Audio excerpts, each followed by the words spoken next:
Hello people, hello మక్కలు, hello ప్రజలారా, అందరూ బాగున్నారు అనేసి అనుకుంటున్నాను. బాగుండాలి. సో ఈ మధ్య కాలంలో ఆఫ్టర్ ఎలక్షన్స్ తర్వాత మనకి వినిపిస్తున్న ఒకే ఒక వర్డ్ ఎన్డీఏ అనేది అంటే national democratical alliance. So NDA అనేది భారతదేశంలోని భారత జాతీయ పార్లమెంటరీ సమూహం. ఇది 1998లో భారత మాజీ ప్రధాని అటల్ బిహారీ వాజ్పేయి మరియు రిపబ్లిక్ ఆఫ్ ఇండియా మాజీ ఉప ప్రధాన మంత్రి ఎల్కే అద్వానీ స్థాపించిన భారతీయ జనతా పార్టీ నేతృత్వంలోని కూటమి అన్నమాట.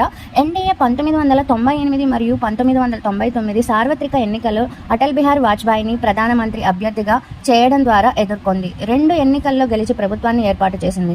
కానీ 2004లో అటల్ బిహారీ వాజ్పేయి నాయకత్వంలో, 2009లో ఎల్కే అద్వానీ నేతృత్వంలో ప్రధానమంత్రి అభ్యర్థిగా పోటీ చేసి 2 ఎన్నికల్లోనూ ఓడిపోయారు. బట్ 2014 మరియు 19లలో కూటమి తన ప్రధానమంత్రి అభ్యర్థిగా నరేంద్ర మోడీని కలిగి ఉంది. ఎన్నికల్లో అత్యధిక మెజారిటీతో గెలిచి ప్రభుత్వాన్ని ఏర్పాటు చేశారు. అదేవిధంగా 2024లో కూడా కూటమి ప్రభుత్వాన్ని ఏర్పాటు చేస్తున్నారు మన నరేంద్ర మోడీ గారే. అది కూడా ఈ రోజే జరుగుతుంది. నరేంద్ర మోడీ గారు ప్రమాణ స్వీకారం చేస్తున్నారు.